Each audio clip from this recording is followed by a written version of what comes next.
पारिवारिक मोह बाधक बनता है। पहले सभी चाहते हैं कि हम उस परम सत्य को प्राप्त कर लें, किंतु आगे बढ़ने पर वो देखता है कि इन मधुर संबंधों का उच्छेद करना होगा, तब हताश हो जाता है। वो पहले से जो कुछ धर्म कर्म मानकर करता था उतने में ही संतोष करने लगता है। अपने मोह की पुष्टि के लिए वो प्रचलित रूढ़ियों का प्रमाण भी प्रस्तुत करता है, जैसा अर्जुन ने किया कि कुल धर्म सनातन है।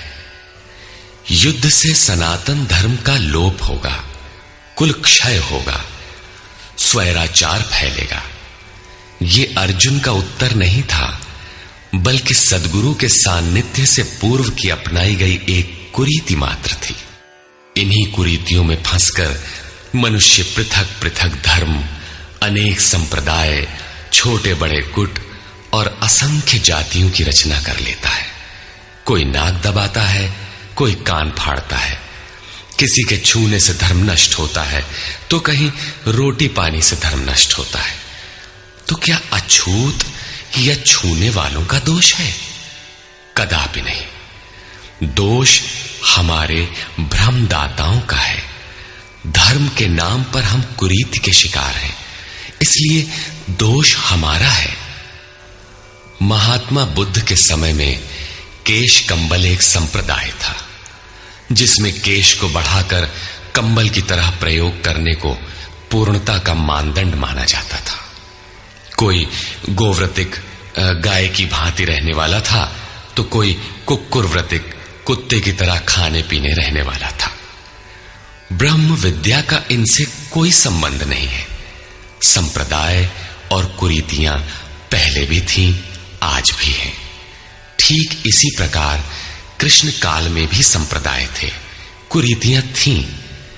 उनमें से एकाध कुरीति का शिकार अर्जुन भी था। उसने 4 तर्क प्रस्तुत किए। 1, ऐसे युद्ध से सनातन धर्म नष्ट हो जाएगा। 2, वर्ण संकर पैदा होगा। 3, पिंडोदक क्रिया लोप होगी। और 4, हम लोग कुलक्षय द्वारा महान पाप करने को उद्यत हुए हैं। इस पर योगेश्वर श्री कृष्ण ने कहा, संजय उवाच।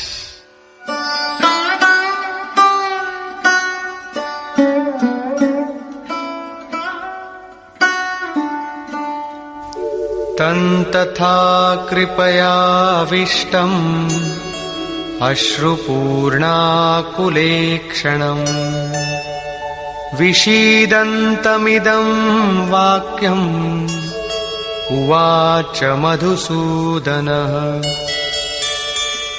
करुणा से व्याप्त अश्रुपूर्ण व्याकुल नेत्रों वाले उस अर्जुन के प्रति मधुसूदन, मद का विनाश करने वाले भगवान ने ये वचन कहा। श्री भगवान उवाच।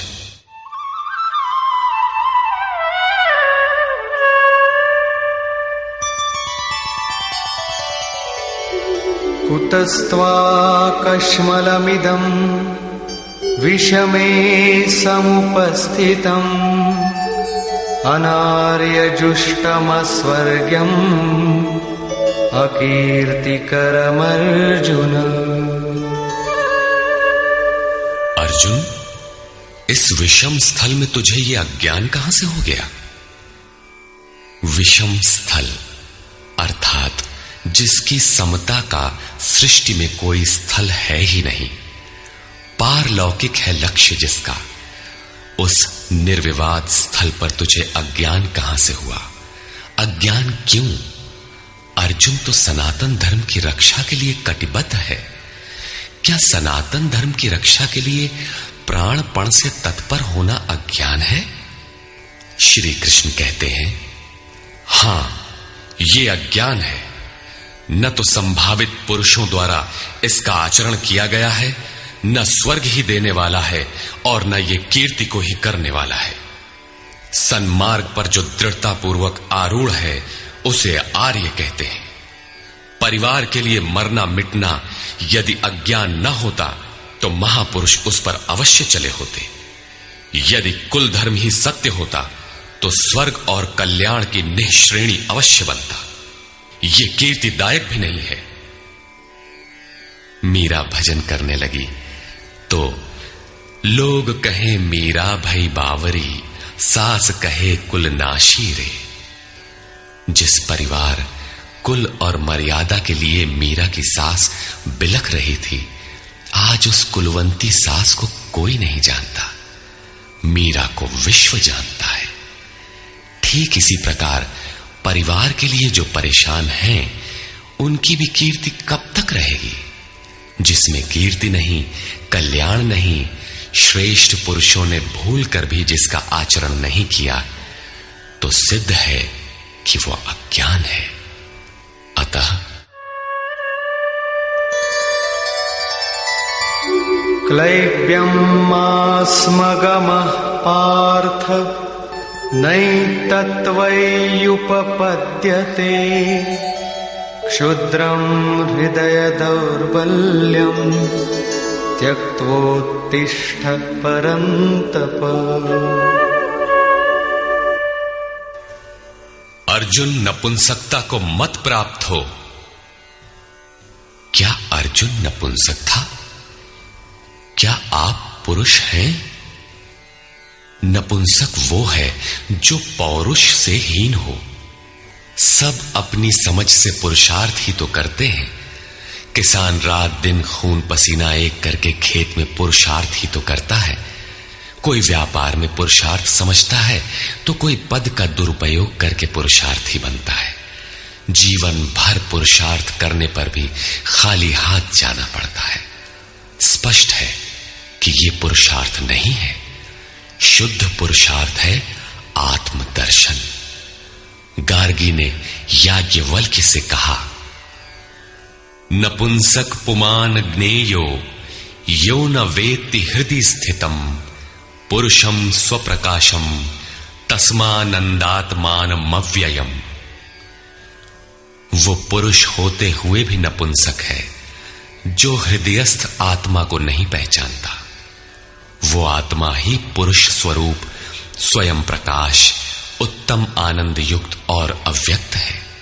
उसे पाने का प्रयास ही पौरुष है।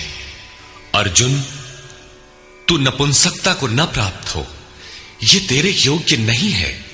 हे परम तप, हृदय की इस क्षुद्र दुर्बलता को त्याग कर युद्ध के लिए खड़ा हो। इस पर अर्जुन ने तीसरा प्रश्न प्रस्तुत किया। अर्जुन उवाच,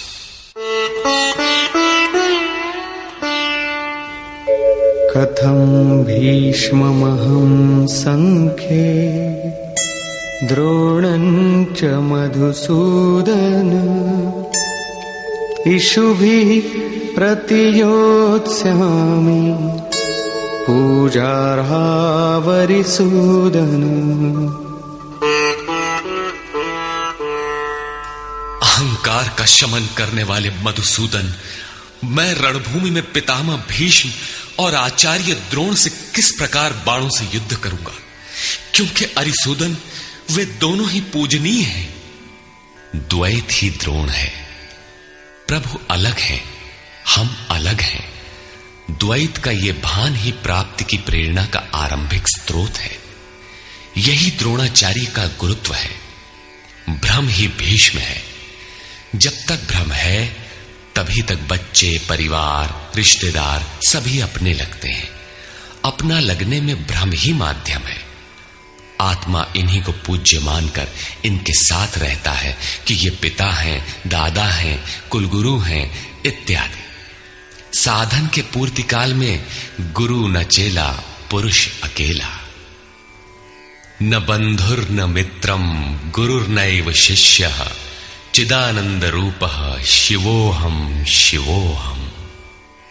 जब चित्त उस परम आनंद में विलय हो जाता है, तब न गुरु ज्ञान दाता और न शिष्य ग्रहण करता ही रह जाता है। यही परम की स्थिति है। गुरु का गुरुत्व प्राप्त कर लेने पर गुरुत्व एक जैसा हो जाता है। श्री कृष्ण कहते हैं, अर्जुन तुम मुझ में निवास करेगा। जैसे श्री कृष्ण वैसा ही अर्जुन, और ठीक वैसा ही प्राप्ति वाला महापुरुष हो जाता है। ऐसी अवस्था में गुरु का भी विलय हो जाता है, गुरुत्व हृदय में प्रवाहित हो जाता है। अर्जुन गुरु पद की ढाल बनाकर इस संघर्ष में प्रवृत्त होने से कतराना चाहता है। वो कहता है,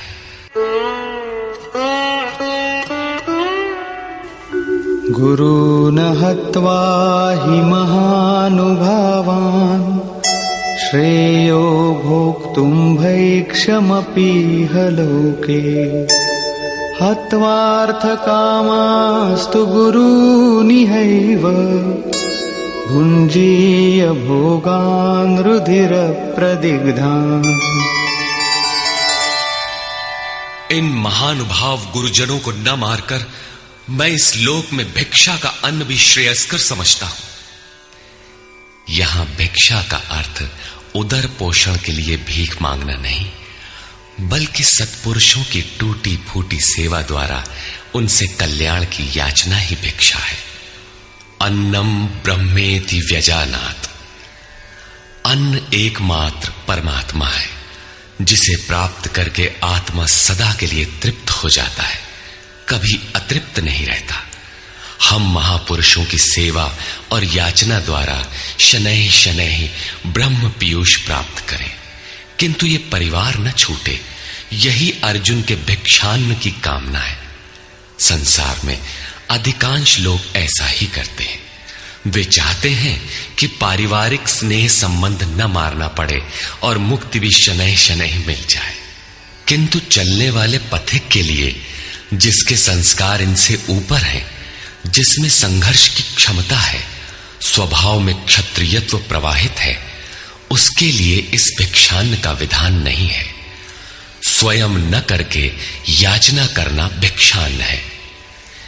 गौतम बुद्ध ने भी मध्यम निकाय के धम्म दायाद सुत्त में इस भिक्षान्न की आमिष दायाद कहकर उसे हेय माना है, जबकि शरीर यापन से सभी भिक्षु थे। इन गुरुजनों को मारकर मिलेगा क्या? इस लोक में रुधिर से सने अर्थ और काम के भोग ही तो भोगने को मिलेंगे। अर्जुन कदाचित सोचता था कि भजन से भौतिक सुखों की मात्रा में अभिवृद्धि होगी। इतना संघर्ष झेलने के बाद भी इस शरीर के पोषक अर्थ और काम के भोग ही तो मिलेंगे। वो पुनः तर्क देता है,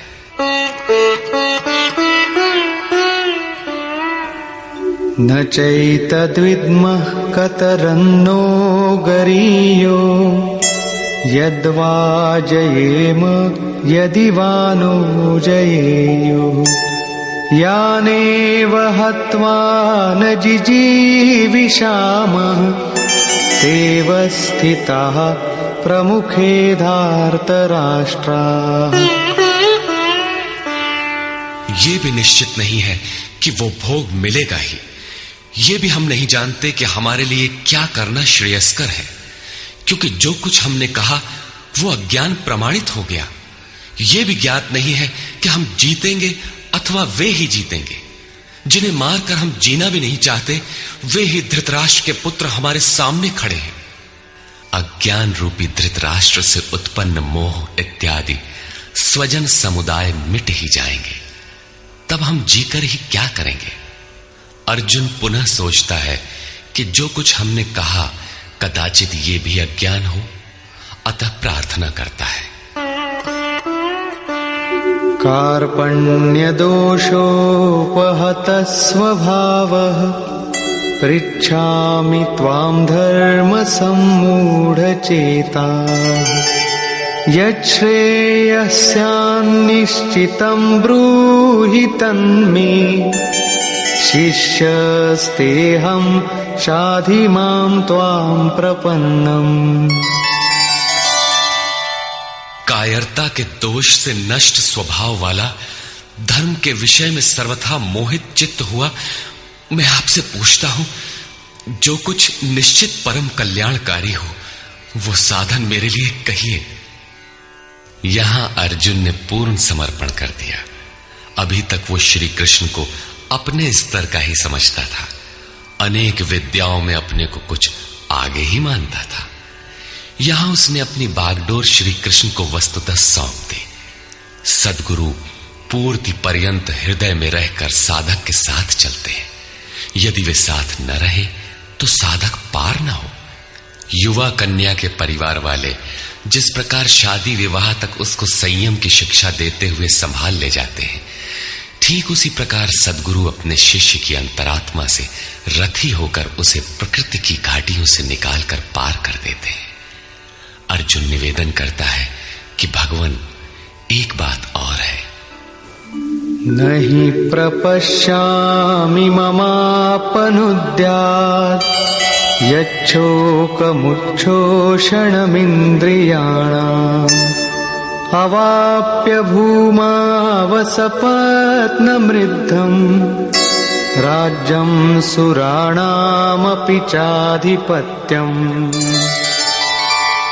भूमि पर निष्कंटक धन धान्य संपन्न राज्य को और देवताओं के स्वामीपन इंद्र पद को पाकर भी मैं उस उपाय को नहीं देखता जो मेरी इंद्रियों को सुखाने वाले शोक को दूर कर सके। जब शोक बना ही है तो ये सब लेकर ही मैं क्या करूंगा? यदि इतना ही मिलना है तो क्षमा करें। अर्जुन ने सोचा, अब इसके आगे बतावेंगे भी क्या? संजय उवाच। एवमुक्त्वा ऋषिकेशं गुडाकेशः परन्तप न योत्स्यैति गोविन्दम् उक्त्वा तूष्णीं बभूवः। संजय बोला, हे राजन, मोह निशाजयी अर्जुन ने हृदय के सर्वज्ञ श्री कृष्ण से ये कहकर कि गोविंद, मैं युद्ध नहीं करूंगा, चुप हो गया।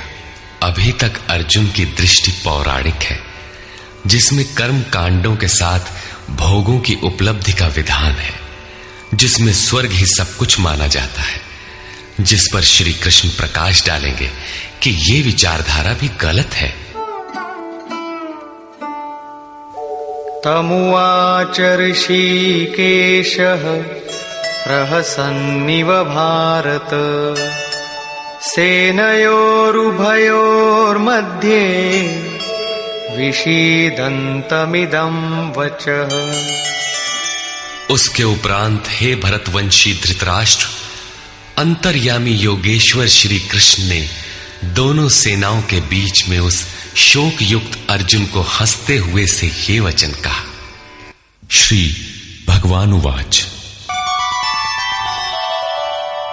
अशोचानन्वशोचस्त्वं प्रज्ञावादांश्च भाषसे गतासु न गतासूश्च नानुशोचन्ति पंडिताः।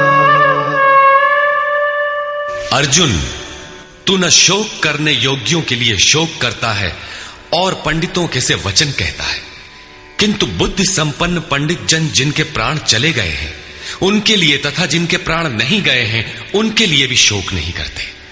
तू पंडितों जैसी बातें भर करता है, वस्तुतः ज्ञाता है नहीं, क्योंकि न त्वेवाहं जातु नासं न त्वन्नेमे जनाधिपाः न चैव न भविष्यामः सर्वे वयमतः परम्।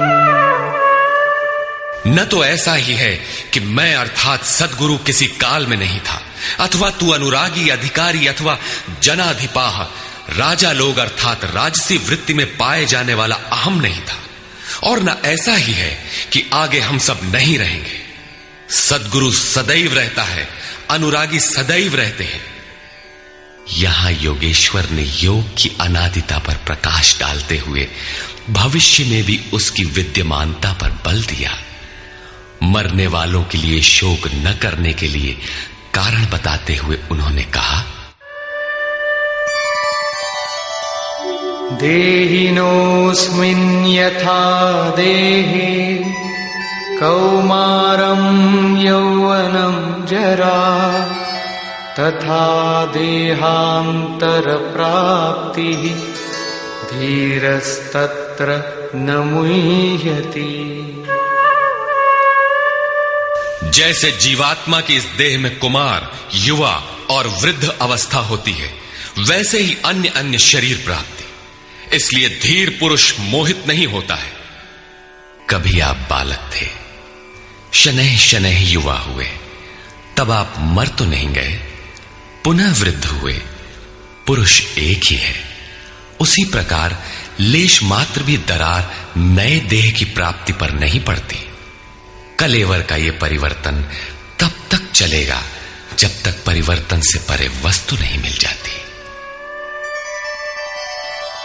मात्रा स्पर्शास्तु कौन्तेय शीतोष्ण सुख दुःखदाः आगमापायिनो नित्याः तान् स्थितिक्षस्व भारत।